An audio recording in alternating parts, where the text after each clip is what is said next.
Lovers of lore, thank you for joining me for this installment of the Phyrexia All Will Be One story. So in this part of the story, we're going to be following Elspeth as she has just come to the plane of New Phyrexia. So when she hurtles into New Phyrexia through the blind eternities, she is feeling this static resistance. Something is pulling at her. And at the same time, there's this feeling of falling forever and then a nothingness. And when she woke up, she was all alone. Clearly, Phyrexia had laid a trap for them. She started to think back to her childhood where she was a prisoner of Phyrexians on Capenna. But those thoughts were interrupted by a squad of Phyrexians charging over a nearby hill towards her.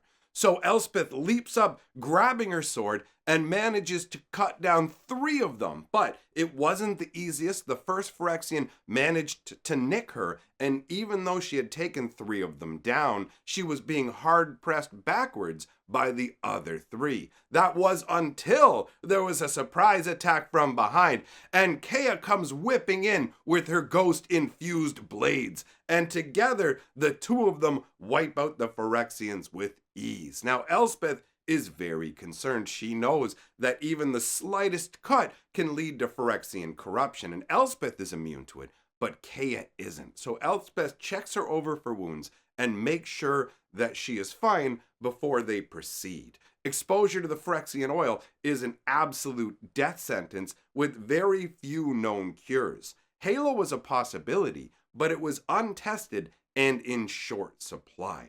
Also, they couldn't rely on finding Malira as she was most likely dead. The 2 made their way to a Mirren camp where Thrun the troll had broken a hole in the ground and dropped a rope ladder down that led to Old Mirrodin. The next step after descending down there would be to reach the furnace level. So far, they hadn't encountered any other members of their invasion force, but they did have a strange companion, a small metal tanuki. It was with Kea when she arrived, along with some strange weaponry that she didn't recognize but carried with her. The little tanuki had actually shaken her awake and now rode on her shoulder. As they made their way through Old Mirrodin, Elspeth's mood got very, very bleak. She remembered fighting for Mirrodin, and to see it now in such a ruinous state was too much for her. Eventually, they arrived at the entrance to the Great Furnace, a wide gaping hole that gave a terrifying view of the furnace layer.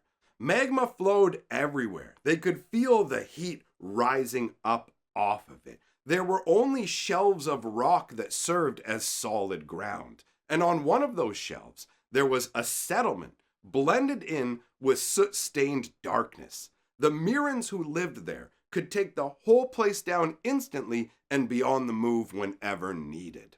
Elspeth then explained to Kea that there was special magic that would gently take them down to the surface of the furnace, and then she leapt out into the opening. Kea followed her, laughing as they gently descended. As soon as their feet touched the ground, a deep voice bellowed, "Elspeth!"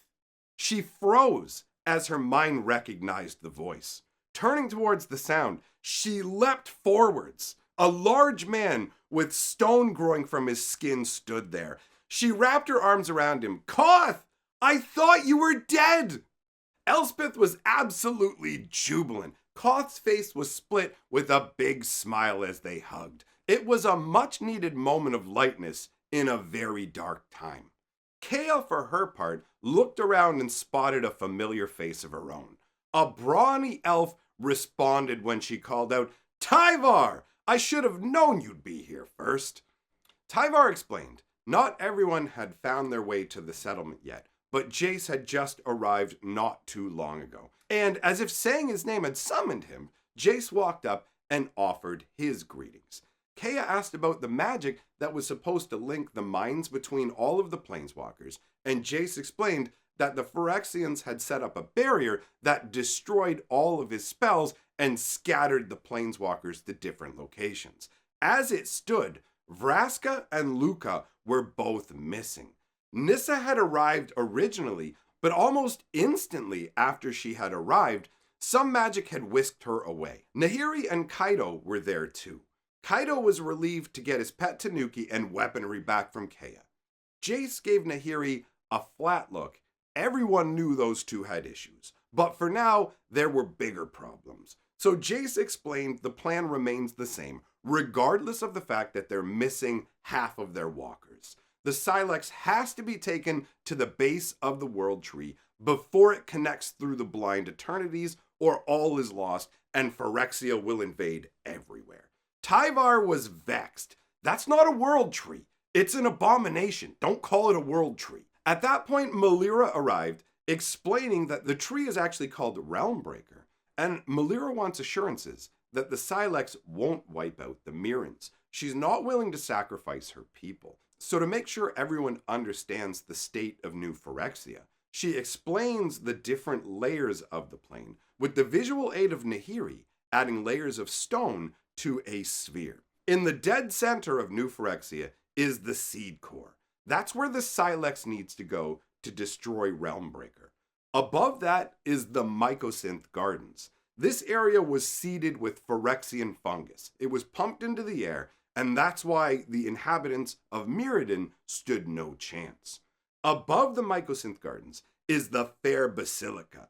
This is Elish Norn's home and fortress. The only chance we have to make it through this sphere is if Urabrask's rebellion is distracting her. Above the Fair Basilica are the Dross Pits, full of corruption and necrogen pools. And above those are the Surgical Bay, which is the lair of Jingataxis, and the Hunter Maze. Those last two layers aren't as important because we've created a shortcut tunnel straight down to the Dross Pits, and from there we can reach the Fair Basilica.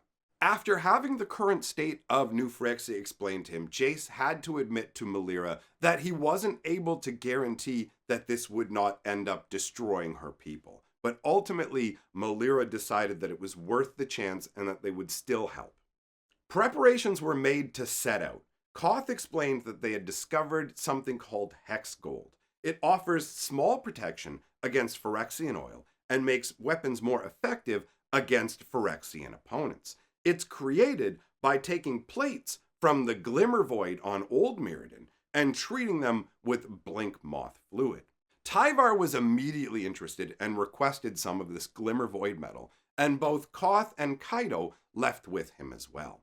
While they were gone, Melira explained that the encampment has to move soon, because the way it works with Urabrask is he won't let them settle, just scavenge for survival. Their weaponry was infused with hex gold by way of a hex gold whetstone. Dragging the blade along it would infuse part of the hex gold directly into the blade. And on top of that, Kaido's Tanuki was also given a hex gold powder infusion to protect it from Phyrexian corrosion. Elspeth and Koth were given a brief moment to catch up and reminisce, and after that, Koth announces he's joining their cause and will help Elspeth.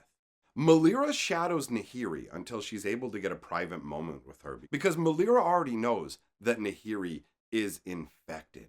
So she tosses her a bag of hex gold dust and explains to Nahiri that if we had days to treat you, then this could most likely be reversed. But Nahiri says we don't have time for that. Melira nods. That's what I expected. Try this powder to see if it slows the spread. So Nahiri takes a blade and cuts the back of her neck all the way down to the bone. And then she sprinkles this hex gold dust into it. And her skin starts to spasm and bubble. But then it expels the hex dust and it knits itself back together.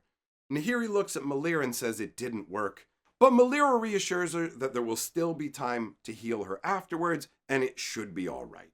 After all these preparations were made, the Planeswalkers reassembled, and together with Melira and a group of Mirrans, they descended deeper into the hellish landscape of Phyrexia. All right, my friends, that ends this installment of the Phyrexia All Will Be One lore. I hope that you enjoyed it. If you like what we're doing here, you can support the channel by joining our Patreon or the channel membership. Big thank you to the channel's patrons. And remember, my friends, lore is life.